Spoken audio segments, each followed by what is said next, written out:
할렐루야, 반갑습니다. 여러분 가정 편안하십니까? 비가 많이 와서 혹시 또 비 피해가 없는지 걱정도 되는데, 오늘은요 사도행전 10장의 말씀을 통해서 외모로 보지 말고 믿음으로 보라라는 제목으로 말씀을 증거하겠습니다. 사도행전 10장은요 베드로가 고넬료를 만나서 그에게 하나님의 그 예수 그리스도의 복음을 전하는 장면이 펼쳐집니다.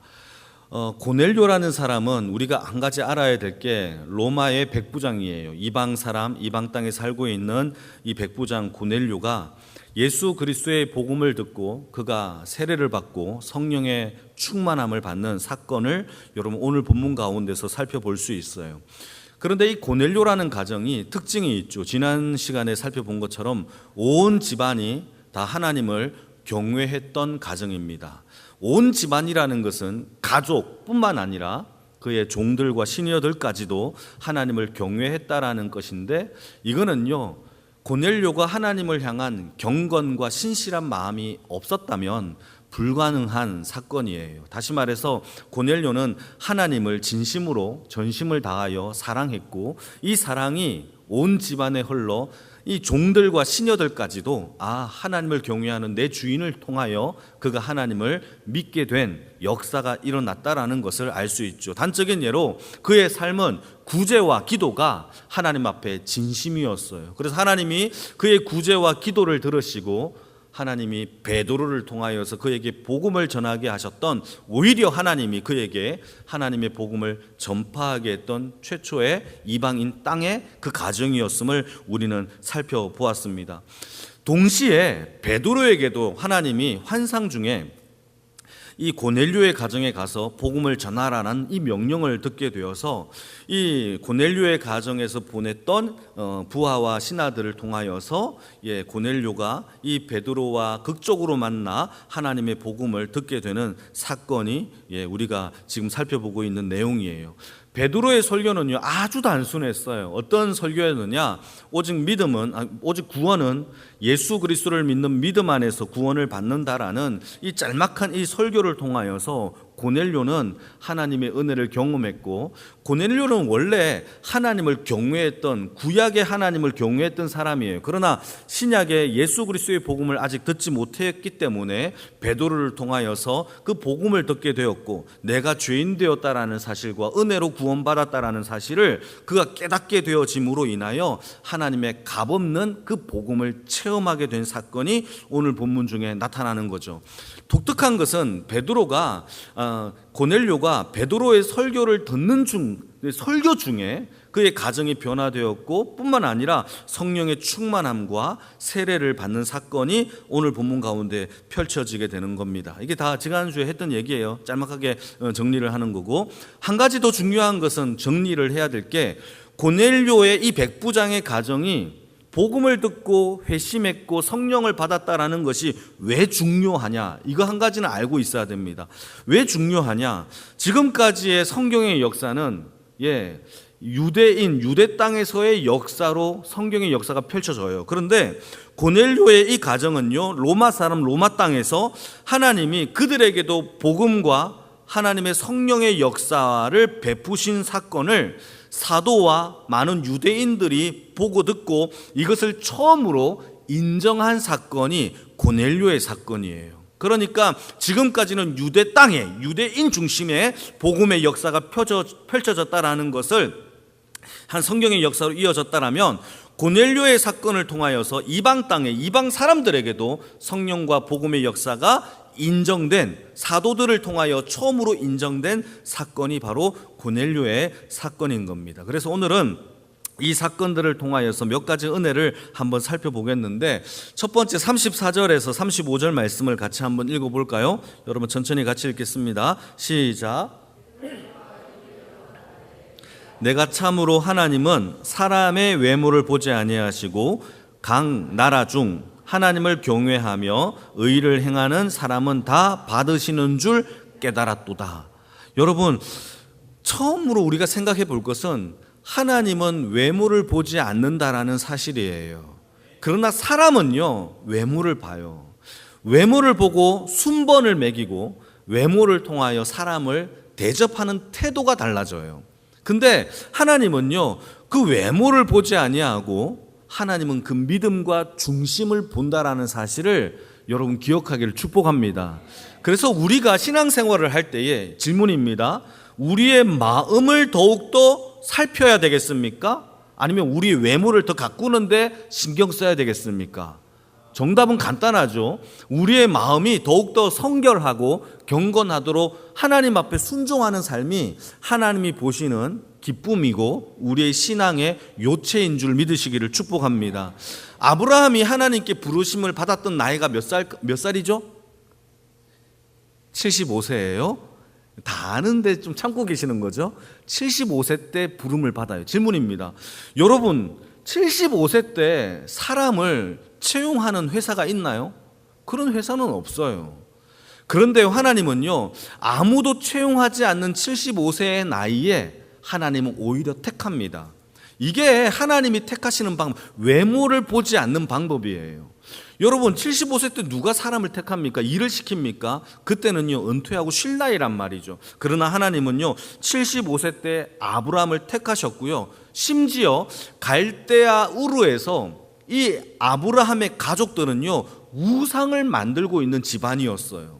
그러니까 여러분, 신실하지도 않았고 우상을 만드는 나쁜 가정이란 말이에요. 악한 가정이에요. 그럼에도 불구하고 하나님이 아브라함을 택했다라는 것은 외모가 아니라 하나님이 그의 중심을 보고 택했다라는 것이죠. 뿐만 아니라 여러분, 하나님이 아브라함에게 너는 너의 본토 친척 아버지 집을 떠나라고 했을 때 아브라함이 어떻게 했어요? 순종했나요? 불순종했나요? 순종을 했어요. 하나님은 그 순종을 보신 거예요. 아브라함에게 있어서. 심지어 롯의 종들과 아브라함의 종들이 이 초원 때문에, 양의 풀 때문에 싸워요. 그때 하나님이 아브라함에게 이렇게 말을 합니다. 조카 롯을 떠나 보내어라 라고 했을 때 아브라함이 순종합니까? 순종하지 않습니까? 순종을 해요. 내 아들과 같은 조카 롯이에요. 유일하게 가족은 롯밖에 없어요. 갈대아 우르에서 떠났을 때에 롯만 데리고 나왔어요. 내 피부치 같은 내 조카예요. 그런데 하나님이 떠나보내라라는 그 말 한마디에 떠나보내는 순종이 누구에게 있었죠? 아브라함에게 있었어요. 뿐만 아니라 모리아산에서 너의 독자 이삭을 바치라라고 했을 때 아브라함은 바치나요? 안 바치나요? 바쳐요. 여러분, 하나님이 아브라함을 본 거는요, 조건과 외모와 나이를 본 게 아니에요. 하나님이 명령하심에 그가 순종하는 믿음이 그에게 있는지를 보셨다라는 사실을 우리는 기억해야 합니다. 그래서요, 하나님은요, 우리는 사람의 외모를 보지만 하나님은요, 우리의 중심을 본다라는 것이죠. 동일하게 저와 여러분들에게도 요구하고 있는 믿음은요, 하나예요. 우리의 외모가 아니라, 우리의 조건이 아니라 우리 안에 있는 믿음의 중심이 강하게, 튼튼하게, 성결하게 세워지기를 주님의 이름으로 축복합니다. 예수님도 마찬가지였어요. 그의 제자 나다니엘이라는 사람을 택하실 때에도 성경은 이렇게 고백합니다. 한번 읽어볼까요? 요한복음 1장 47절인데요. 시작. 예수께서 나다니엘에게 자기에게 오는 것을 보시고 그를 가리켜 이르시되 보라, 이는 참으로 이스라엘 사람이라. 그 속에 뭐가 없죠? 하나님은 이걸 본다고요. 간사함과 나쁜 것과 그 얍삽함을 하나님은 아세요. 이렇게 행동하면 그 행동하는 그 중심을 하나님은 아신다고요. 여러분, 우리 안에 간사함이 없기를 주님의 이름으로 축복합니다. 사람은 속일 수 있어요. 그러나 하나님은요, 우리의 중심을 보시고 그 간사함이 없는 것을 통하여 나다니엘을 하나님은 예수님의 제자로 하나님이 삼으셨다라는 것을 성경에서 우리는 알 수 있죠. 우리의 마음을 잘 가꾸는 주의 인생이 되어지기를 축복합니다. 그래서 오늘 이 밤에요, 하나님 앞에 우리의 마음속에 있는 불신과 죄악과 원망 불평이 있다면 이 모든 것들을 하나님 성령의 불로 태워달라고 기도하는 이 밤이 되어지기를 주님의 이름으로 축복합니다. 두 번째는요, 36절인데요. 같이 한번 읽어볼까요? 시작.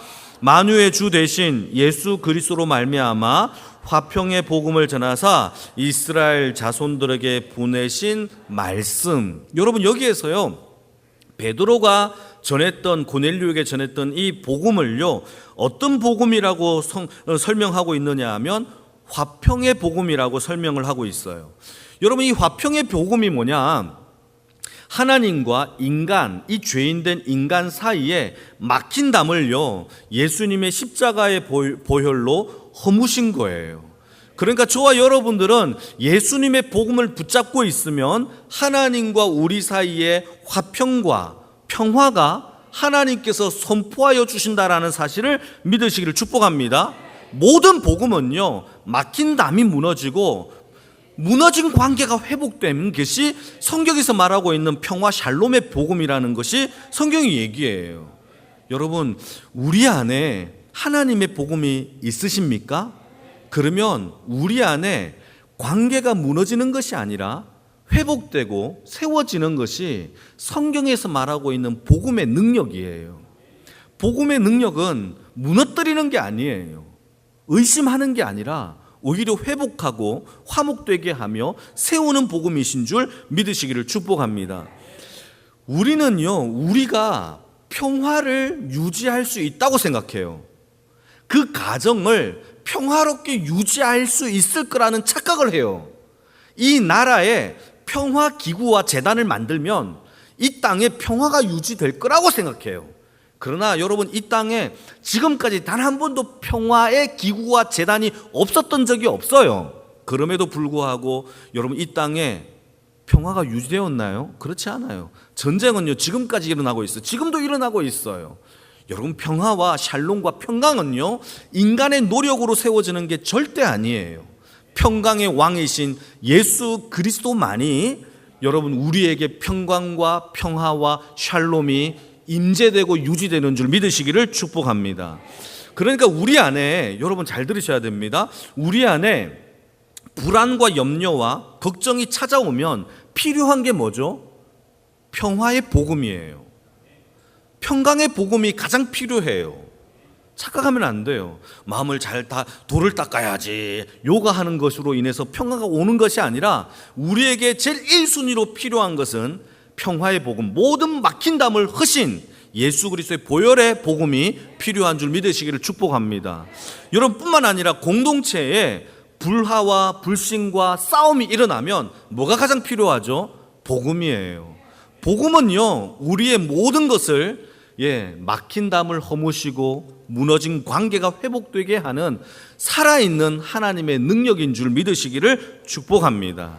그래서요, 날마다 나에게도 복음이 선포되어져야 되고 공동체 안에서도 서로에게 아름다운 복음이 선포되어질 때에 아름다운 평강이 우리 안에 유지가 되는 줄 믿으시기를 축복합니다.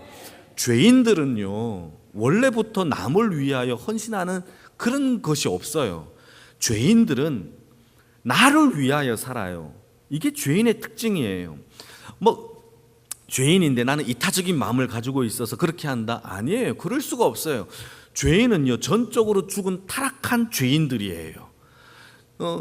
태어날 때부터 쏙부터 타락한 죄인이라 남을 위해가 아니라 나를 위하여 살아가요. 내가 실수하면 실수라고 말해요. 남이 실수하면 따져요. 화를 내고 바락바락 성질을 내요. 이게 인간의 모습이에요. 이게 죄인들의 모습이란 말이죠. 그러나 복음은요, 그렇지 않아요.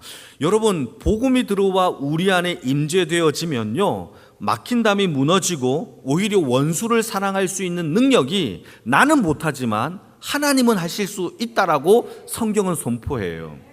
우리의 선포는요, 나는 못하지만 내 안에 복음이 할 수 있다라는 것을 선포하는 것이 복음의 능력이라는 것이죠.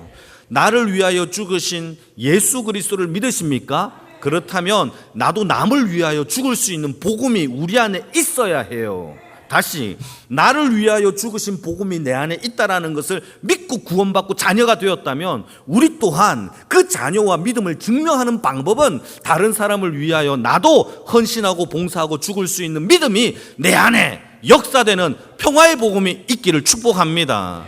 그거는요, 내 능력이 아니에요. 사람은 할 수 없으되 하나님은 할 수 있다라는 복음의 능력이 바로 평화의 복음의 능력인 줄 믿으시기를 주님의 이름으로 축복합니다. 그래서 우리의 삶 가운데 여러분, 하나님을 사랑한다면 내 자신이 부인되어지고 십자가를 지는 그 복음의 역사가 저와 우리 영광교회 가운데 가득 넘치기를 주님의 이름으로 축복합니다. 그게 평화의 복음이에요. 마지막 세 번째는요, 47절에서 48절인데 같이 한번 천천히 한번 읽어볼까요? 여러분 읽어주세요. 시작.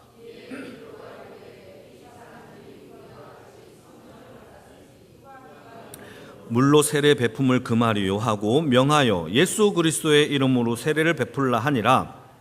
그들이 베드로에게 며칠 더 머물기를 청하니라.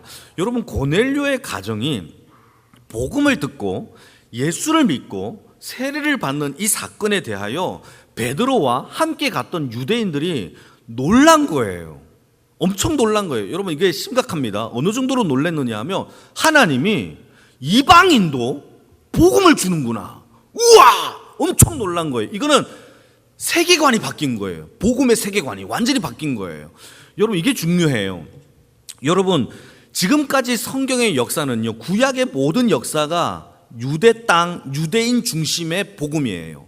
복음서도 마찬가지예요. 유대 땅, 유대인을 위한 복음이에요. 그 이후에 사도행전이 펼쳐지는데 이 사도행전은 이제 이 복음의 전환이 바뀌는 거예요. 완전히 그 세계관이 바뀌어지는 거예요. 어떻게 바뀌느냐? 이제 유대 땅 유대인들이 아니라 이방 땅 이방 사람에게도 복음과 세례와 성령의 능력이 나타나는구나를 완전히 뒤집어지게 하는 것이 바로 이 사건인 거예요.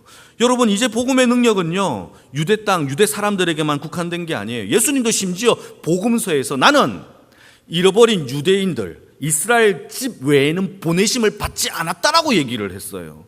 그만큼 유대 땅 중심으로 복음이 전파되었음에도 불구하고 이제는요, 고넬료의 가정을 통하여 유대 땅이 아닌 이방 땅에도, 이방 사람에게도 하나님의 성령의 역사와 복음이 흘러간다는 것을 획기적으로 전환되어지는 사건이 오늘 본문 가운데 펼쳐지는 거예요.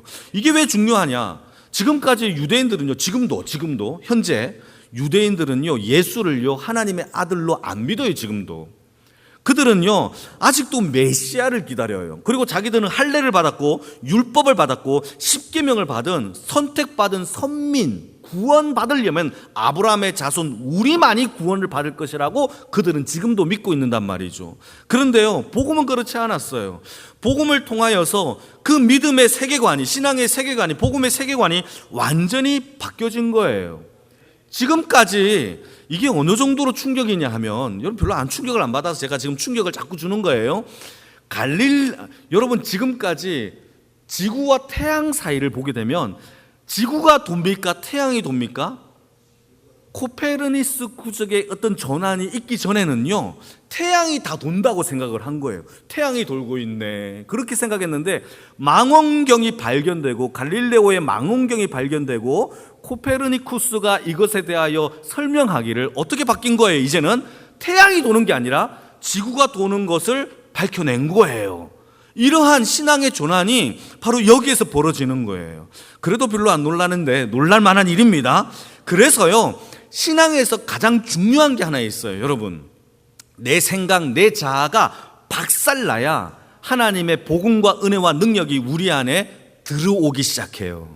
내 안에 내가 가득 차 있으면 복음을 아무리 들어도요, 내 걸로 생각해요. 그러나요, 내가 죽을 때에 하나님의 복음이 비로소 들리기 시작하고 내가 죄인 되었고 회개하기 시작하며 하나님 앞에 간절한 마음으로 그 복음과 십자가를 찾을 수 있게 되는 것이 내가 죽을 때 가능한 거예요. 예수님도요, 자신의 제자를 뽑을 때에 딱 한 가지를 요구합니다. 너를 자신을 부인하고 나를 쫓아라. 내 자신을 부인한다는 게 뭐예요? 내 생각, 내 고집, 내 아집, 내 판단, 이거를 버리고 죽여야지만 하나님의 복음과 예수 그리스도를 진짜 따를 수 있음을 성경은 얘기하고 있어요. 믿음은 순종으로만 증명돼요. 다시, 믿음은 순종으로만 증명돼요. 순종은요, 내가 죽을 때 가능한 거예요. 이게 이해가 되시면 아멘. 여러분, 가나 혼인잔치를 볼게요. 가나 혼인잔치에서 예수님이 포도주가 뚝 떨어졌어요. 그러면 이게 무슨 문제가 생기느냐 하면 혼인잔치가 스탑돼요. 그러니까 더 이상 혼인잔치가 끝난 거죠. 여러분, 흥이 도두어질 때에 멈추게 하는 것이 포도주예요. 없어지면 끝이죠. 그래서 예수님이 뭐라고 하느냐, 종들에게 가서 너는 저기 물을 떠다가 환관장에게 떠다 주어라 라고 얘기를 해요. 자, 이때 이 종들이요, 물을 떠다서 환관장에 갖다 줍니다. 환관장이 이 포도주를 마셨는데 물이 아니라 완전히 맛있는 최고급의 포도주의 맛을 느낀 거예요. 할렐루야. 다 아시죠? 만약에 이때에 두 종들이 내 생각에 갖다 주면 내가 혼날 텐데 이게 물이잖아, 물이기 때문에 갖다 주면 안 돼 라고 자기가 생각하고 판단했다면 갖다 주었을까요? 안 갖다 주었을까요? 안 갖다 주죠. 혼인잔치는 스탑돼요. 더 이상 기적과 능력을 그들은 경험하지 못해요. 순종은요, 믿음으로 말미암아 나타나는데 그 순종은요, 내가 부서져야만 가능해요. 내가 부서져야 돼요. 골리앗과 다윗이 싸울 때에 다윗이 골리앗 앞에서 무서워라, 나 나가면 죽겠네, 덩치가 이렇게 차이 나는데 내가 섣불리 말을 했네, 도망가야지 했다면 이길 수가 있겠습니까? 아니에요. 여러분, 믿음이라는 것은요, 골리앗을 이길 수 있는 그 앞에 서는 믿음과 순종이 나타날 때에 물맷돌의 능력의 역사가 나타나는 줄 믿으시길 축복합니다. 이스라엘 백성들이 홍해를 건널 때도 마찬가지예요.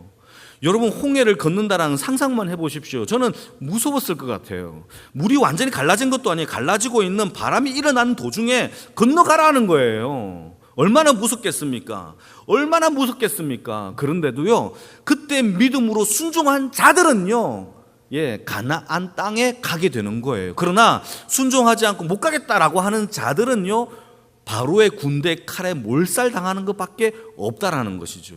여러분, 우리 가운데 믿음이 있습니까? 순종이 있어야 되죠. 순종이 있습니까? 그렇다면 내 자신을 부인할 수 있는, 고집을 꺾어버릴 수 있는 하나님의 능력이 우리 안에 나타나기를 축복합니다. 호세아 선지자를 보게 되면 호세아 선지자가 도대체 어떤 선지자적 능력을 행했나요? 그는요, 아무것도 안 했어요. 단 하나, 고멜과 결혼하는 게 선지자의 역할의 전부예요. 근데 그 고멜이 창녀예요. 매일 밤마다 내 아내가 다른 남자랑 자요. 이걸 견디는 게 호세아가 해야 될 죽음과 같은 고통이고 순종인 거예요. 이게 자기를 부인하는 능력이에요. 이게 가능하겠어요, 여러분? 요나처럼 니느웨에 가서 복음을 전하는 게 더 쉬워요. 베리 이지죠. 이거는 더 어려운 거예요. 매일 같은 죽음과 같은 고통 속에서 호세아는요, 순종하며 자기를 부인하고 순종하며 자기를 꺾고 내 고집과 내 생각을 다 버리고, 하나님, 나에게 왜 이런 여자를 주었습니까? 울면서 기도하며 순종해야 되는 것이죠. 자아 부인이에요. 이게 십자가를 지는 거예요. 예수님의 제자가 되는 게 믿음으로만 되죠. 그런데 순종으로 역사되죠. 순종은요, 자기를 죽여야 돼요. 내 고집, 내 자아가 바뀌지 않으면 하나님의 복음이 더 이상 우리 안에 들어올 자리가 없어요. 나의 신앙의, 믿음의, 복음의 이 영적인 세계관이 예수 그리스도로 말미암아 전적으로 뒤바뀌어지는 하나님의 놀라운 은혜가 있어지기를 주님의 이름으로 축복합니다. 지금은 이해가 안 돼요. 지금은 이해가 안 되지만 오늘 순종함으로 인하여 물이 포도주로 바뀌는 능력과 물맷돌 하나로 골리앗을 이기는 능력과 이 호세아를 통하여서도 순종함으로 하나님의 뜻이 무엇이 있는지 이스라엘 백성들을 향한 하나님의 마음을 깨닫는 하나님의 은혜가 이 밤에 있겨지기를 주님의 이름으로 축복합니다.